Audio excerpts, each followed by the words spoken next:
From Fox 55 Sports, this is The Locker Room.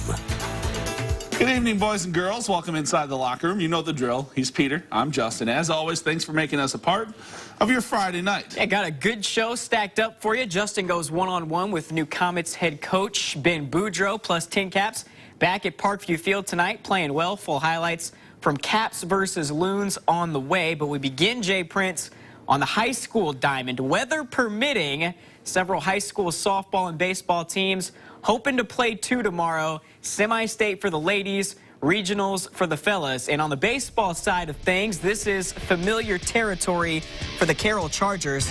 How about 7 trips to the regional round in just the last decade? Not bad, right? However, they haven't won one since 2011, and this group knows that doing so on Saturday will not be a walk in the park.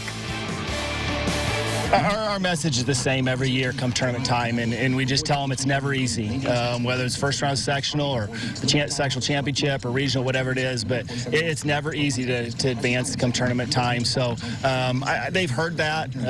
They've played well with that in their mind, so we'll just go forward with that, knowing it may get ugly early, but we're going to compete for a full 7. Well, I mean, we're Carroll baseball. I mean, we expect a little bit of success every year. That's what we strive for.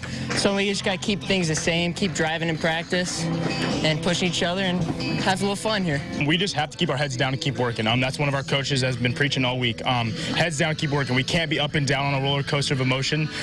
We've got to stay confident. We have to stay loyal to each other.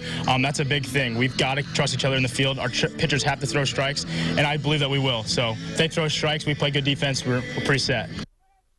Dingers for days, Micah Fretz. Chargers will open with Logansport in Lafayette tomorrow. First pitch set for 1 p.m. On the other side of that bracket, the upstart Southside Archers looking to turn this West Lafayette regional on its head. Southside just 6-16 this year, but they're coming off their second straight sectional crown, knocking off Homestead and Huntington earlier this week.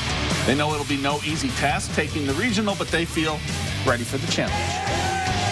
We got to win one before we get to the game 2. It's a big game. We got put out last year by Carroll, but this year we got to focus and win that first game and get to game 2. We got to have the same energy we've had. I mean, the past few games we have really good energy in the dugout, really good energy in the field, and we've kept our focus pretty well. So if we just keep those things, and we'll be successful. It's got to be the same as this: one at bat at a time, one hit at a time. Get our guys in the right position. Have a good week of practice. Honestly, every time this season that we practiced hard for a full week, we played pretty well. And so next week we got to do the same. Practice hard, and we'll play hard next week.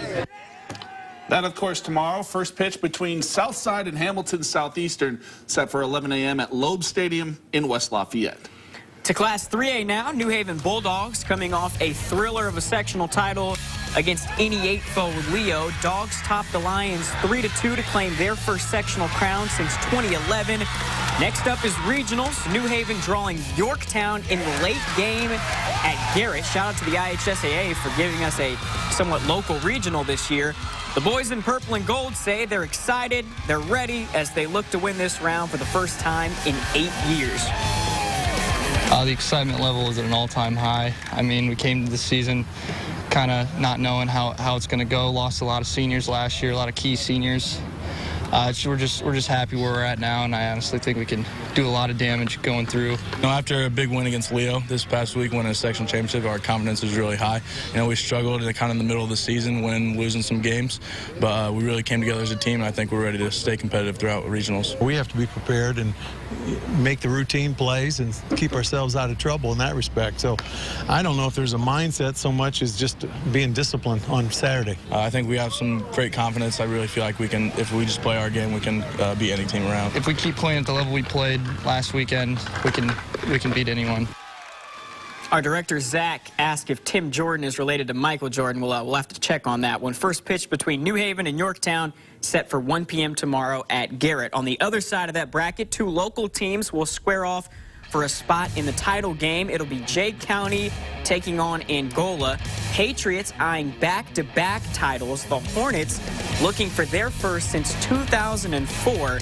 First pitch between the two slated for 1 p.m. again at Garrett.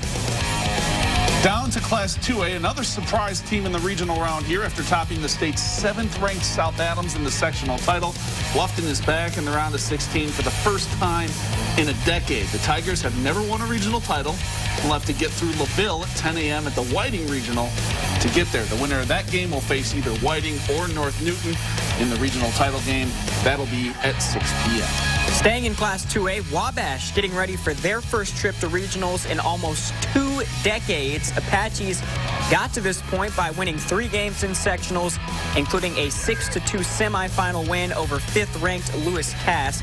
They're, of course, flying high heading into this weekend. They'll get 9th-ranked Wapahani to open regional play as they attempt to claim their first title on the regional round since 1986. Got to take it one game at a time, really. We took this game one at a time. We knew Lewis Cass was one of the best teams in the state, possibility going to state finals, but we just got to keep going, take it game by game, and play our game. Our pitching came together this week with Joey and Trent, and I feel like that's what we put our confidence in going into this next week, just having our pitchers down and being able to hit the ball. We got to continue to play clean. I mean, our pitchers have to throw strikes. Those 1 or 2 hits that we give up don't cost us runs. It's the walks and the errors in front of those, and that's what we've been concentrating hard on. And, for the most part, we've done that. This big uphill mountain, we got the momentum going. We just want to carry it through. We got to keep our minds just set on the goal of winning and just block everything out, all the outside noise, and just stick to our game. Wabash and Wapahani will face off at 1 p.m. at Lewis Cass. And finally, in Class 1A, Fremont, they're going to face South Central in the South Bend, Washington Regional. That game's going to be played at Four Winds Field in South Bend, the home of the South Bend Cubs, at 1 p.m. The winner of that one moves on to play either North Miami or Washington Township at 8 p.m. Saturday night.